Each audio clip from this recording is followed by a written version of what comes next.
తాకట్టులో ఉన్న మీ బంగారం ఈ రోజు ఎంత ధర చేస్తుందో కొమ్మూరి గోల్డ్ వాళ్ళకి కాల్ చేస్తే ఫ్రీ గోల్డ్ కాస్ట్ చెక్ చేసి చెప్తారు. నాగార్జున గారు మిమ్మల్ని ఎత్తుకొని పెంచారు, మీరు నాగ చైతన్య అఖిల్ని ఎత్తుకొని పెంచారు. కానీ నలుగురిని వరుసగా నిలబెడితే అందరూ బ్రదర్స్ లాగా ఉంటారు. జీన్స్ అని చెప్పకండి. ఆ తర్వాత ఎలా మెయింటైన్ చేస్తారు? ఒకరికొకరు పోటీ ఏమన్నా ఉంటుందా ఈ మెయింటైన్ చేసే దాంట్లో? ఏం లేదండి, అది జనరల్గా ఒక హ్యాబిట్ లాగా వచ్చేస్తుంది అది తెలియకుండా.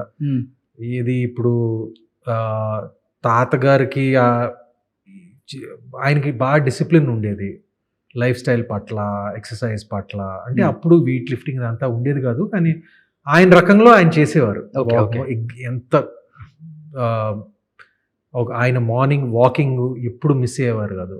అదేవిధంగా ఇప్పుడు మా ఫ్యామిలీలో నాకు తెలిసి నేను ఇంకెవరైనా జిమ్ని అస్సలు మిస్ అవ్వం. అది రోజుకి అట్లీస్ట్ ఒక 2 గంటలు జిమ్ చేయాల్సి. 2 గంటల జిమ్ చేయాల్సింది అందరూ. రోజుకి. అంటే అందరూ చేస్తాం, అందరూ. చిన్నమామ is very disciplined, everybody is very disciplined ఫ్యామిలీలో. జిమ్ వర్క్ వస్తే జిమ్ వర్క్ వస్తే అండ్ ఈవెన్ ఈటింగ్ హ్యాబిట్స్, మనం ఏం కన్జ్యూమ్ చేస్తాము ఇదంతా పైనుంచే వచ్చింది, పైనుంచే ఫిల్టర్ అయ్యి వచ్చింది. తాతగారి దగ్గర నుంచి, చిన్నమామయ్య దగ్గర నుంచి, ఇప్పుడు చైతన్య అయినా, అఖిల్ అయినా, నేనైనా, ఇప్పుడు we just very disciplined enough. Okay, ఎక్కువ ప్రోటీన్ తీసుకోవటం అట్లా ఉంటుంది. ఇంకా ఇప్పుడు నాకు వెజిటబుల్స్ కూడా బాగా ఇష్టం అండి. నేను ప్రోటీన్ ఎంత తింటానో, నేను వెజిటబుల్స్ కూడా నాకు. నాన్ వెజ్ తింటారా? తింటానండి, కానీ కొంచెం లిమిట్లోనే తింటాను, మరీ ఎక్కువ తింటాను. కానీ సినిమా వాళ్ళు ఏంటంటే ప్రొడక్షన్ హౌస్ వాళ్ళు ఫుల్గా పంపించేస్తారు ఫుడ్, టెమిట్ అవుతాం అంతా. ఇప్పుడంటే క్యారవాన్స్ వచ్చింది, కానీ మీరు ఫస్ట్లో చేసేటప్పుడు అంతా లేదు కదా సార్. లేవు. ఒక్కొక్క ఐటమ్ని ఒక 10 ముద్దలను దిగాల్సిందే, అంత టేస్టీగా ఉంటుంది. పక్కా నాన్ వెజ్ ఉంటుంది.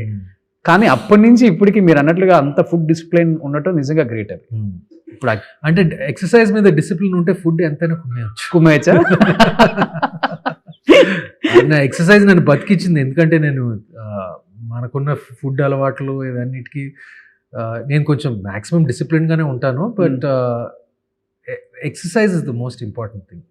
నేనైతే at least 2 hours a day. Shooting ఉంటే కష్టం, but otherwise 2 hours a day. ఇంట్లోనే ఉందా జిమ్? ఇంట్లోనే. ఓకే, ట్రైనర్ వస్తారు, అది మీరే చేస్తారు? నేనే ఇన్ని సంవత్సరాలు చేసి నేనే చేసుకుంటాను. అందరూ ఎవరికి వాళ్ళు ఓన్ చేసేసుకుంటారు, ట్రైనర్స్? ఐ థింక్ చిన్నమామ, Akhil and Chay, they all have trainers. Okay, I'm not sure, but ఒక ప్రత్యేకమైన పాత్ర ఏదైనా ఉంటే where you have to get ripped or ఏదైనా 6 pack చూపించాలంటే, లైక్ అలాంటి సన్నివేశాలు ఉంటే probably I get a trainer, but otherwise I train my self, okay Nagarjuna గారు కూడా రైస్ తిని 20 years పైన అయిపోయిందంట కదా సార్? రైస్ తింటాడు, బ్రౌన్ రైస్ తింటాడు, మామూలు వైట్ రైస్ తింటాడు. ఏదో చాలా తక్కువ తింటాడు నాకు తెలిసి. అదే అలవాటు వచ్చింది, అది బేసిక్గా తాత దగ్గర నుంచి వచ్చింది అలవాటు. ఆ తాతగారు ఎప్పుడు అన్నం తక్కువ కూరలు ఎక్కువ అనేవారు చిన్నప్పటి నుంచి. సో మేము కూడా అక్కడి నుంచి అన్నం తక్కువ కూరలు ఎక్కువ మామయ్య చూసి నేర్చుకున్నారు, ఆ ప్రాక్టీస్ వచ్చింది, తాత దగ్గర నుంచి వచ్చింది. ఇప్పుడు మీరు అందరూ డైనింగ్ టేబుల్ మీద కూర్చుంటారు, మీకు ఒక 100 varieties నేను తెచ్చి పెట్టాను అనుకోండి, మీరు ఒక్కొక్కరు ఇంత తింటారేమో సార్? లేదు, ఆ ఒక్కరోజు కుమ్మేస్తానండి. ఒక్కరోజు కుమ్మేస్తాను, నెక్స్ట్ డే కొంచెం జాగ్రత్తగా ఉంటాను, నేను కాంపెన్సేట్ చేస్తాను. లేకపోతే నెక్స్ట్ డే ఎక్సర్సైజ్ చేస్తాను, ఎక్కువ ఎక్సర్సైజ్ చేస్తాను, లేకపోతే బర్న్ ఆఫ్ చేయడానికి ఒక ట్రెడ్మిల్ ఎక్కుతాను, చెప్పలేదు. కానీ మీరు నన్ను భోజనానికి పిలిస్తే నేను మొహమాటం లేకుండా మీకు నా కోట మీ కోట కూడా తినేస్తా. కానీ గూగుల్లో ఉంది, నేను చెప్పకూడదులే. కానీ 50 దాటిన తర్వాత చాలా కష్టం. ఒక మనిషి మజిల్ అదంతా చాలా కష్టం అంటాం, కానీ చాలా ఈజీ. ఏముందిలే, సినిమా వాళ్ళకి డబ్బులు ఉంటాయి, అది చేస్తారు ఇది చేస్తారు. డబ్బు కాదు ఇక్కడ కావాలి, కొంతవరకే చేయొచ్చండి. ఏం చేసినా కొంతవరకే. అంతే. కానీ అది నిజంగా మీరు ఇప్పటికి ఫాలో అవుతున్నారంటే మిమ్మల్ని కాపాడుతుంది కూడా అదే సార్. అంతేనండి, హెల్త్ అండ్ వెల్త్. అంతే. Health is wealth. అంతే. హెల్త్ని ఎంతవరకు మనం కాపాడుకోగలము, ఎంతవరకు మెయింటైన్ చేయగలం. Great, try and do my best.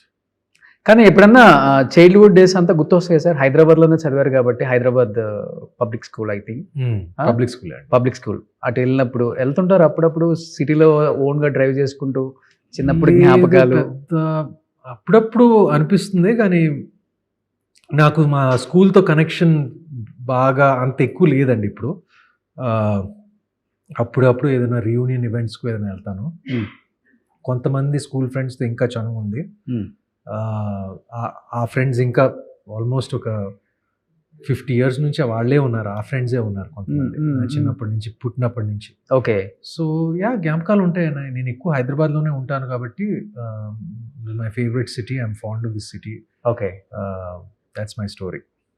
ఇప్పుడు మీ ఫ్రెండ్స్లో మీరు ఒక్కళ్ళే హీరో అయ్యారు అనుకుంటా అయితే. నా ఫ్రెండ్స్లో అంటే మీరు ఒక్కళ్ళే ఫ్రెండ్స్లో. ఓకే. మిగతా ఒక టాప్ 5 ఫ్రెండ్స్, క్లోజ్ ఫ్రెండ్స్ ఈ పొజిషన్లలో ఉన్నారు అంటే ఎవరని చెప్తారు? లైక్ జగన్మోహన్ రెడ్డి గారు, ultimate chief minister. Yeah, he was my friend in school before he became a politician. Yeah, అది. ఇంకా చెప్పలేను. మీరే కొన్ని ఎగ్జాంపుల్స్ ఇవ్వండి. ఒకటైతే ఇచ్చేసాను, అందరూ తెలుసు కాబట్టి. అంతేనండి, మా స్కూల్ ఫ్రెండ్స్లో ఒక్కరే పాలిటిక్స్లో ఎదిగారు. ఇంకా ఉండొచ్చు చాలా మంది, బట్ సినిమా ఫీల్డ్లో ఎదగటం అనేది మా స్కూల్ నుంచి, నాకు తెలిసి రానా పబ్లిక్ స్కూల్లో, నాగశ్విన్ కూడా పబ్లిక్ స్కూలే అనుకుంటా. పబ్లిక్ స్కూల్ కరెక్టే అనుకుంటా, Hyderabad public school Nag Ashwin. But నా బ్యాచ్ లో సినిమా వాళ్ళు ఇంకెవరు లేరు. ఓన్లీ రానా, మీరు. Rana also my junior. But public school నుంచి సినిమా హీరో అవ్వటం అనేది ఫస్ట్ మా మామయ్య నాగార్జునే, దాని తర్వాత నేను సినిమా ఇండస్ట్రీలో. ఓకే. మిగతా వాళ్ళు దాని తర్వాత రానా, ఇప్పుడు డైరెక్షన్ డిపార్ట్మెంట్లో నాగశ్విన్ అనుకుంటా. అది. బట్ జగన్ గారికి ఈ లీడర్షిప్ క్వాలిటీస్ చిన్నప్పటి నుంచి స్కూల్లోనే ఉండేవి సార్? స్టూడెంట్స్తో ఉన్నప్పుడు, మీతో మాట్లాడినప్పుడు? చిన్నప్పటి నుంచి ఉండే. చిన్నప్పటి నుంచి తెలుసు పెద్ద పాలిటిషియన్ అవుతాడని. అంటే మీరు అనుకున్నారా, లేకపోతే ఆయన చెప్పేవాళ్ళు? లేదు, అందరూ అనుకునేవాళ్ళు. అందరూ అనుకునేవాళ్ళం తను పాలిటిషియన్, తను డెఫినెట్గా పాలిటిక్స్లోనే దిగుతాడని అందరూ అనుకునేవారు. నేనేమో డెఫినెట్గా సినిమా ఇండస్ట్రీలో దిగుతానని అందరూ అనుకునేవారు. ఏ పాయింట్ ఆఫ్ టైంలో అనిపించింది జగన్ గారిని అలా, అంటే ఏ టైంలో అలా చూసినప్పుడు? అలా ఉంటాయండి, ఎందుకంటే he was our house captain. ఆ లీడర్షిప్ క్వాలిటీస్ అన్నీ అప్పటి నుంచే ఉండే. అంటే like he had that. Daring and dashing ఉండేవాళ్ళు అప్పుడు కూడా? Yeah, quite. Yeah. Okay. Quite daring and dashing. Yeah, బాగుంటుంది బాండింగ్ మీ ఇద్దరి మధ్య. యా, అప్పుడు అంటే ఇప్పుడు పెద్ద చనువు లేదు, కానీ స్కూల్లో మాత్రం చనువు ఉండేది బాగా. ఇప్పుడు మీట్ అవుట్ అంతా కొంచెం తక్కువ, బట్ అప్పుడు రెగ్యులర్గా మేము కలిసేవాళ్ళం, రెగ్యులర్గా సినిమాలకు వెళ్ళటం, రెస్టారెంట్లకు వెళ్ళటం, ఇదంతా what friends do at that age అండి. అంతే కదా, 16-17. అంతే. అది మా ఏజ్ అప్పుడు. అది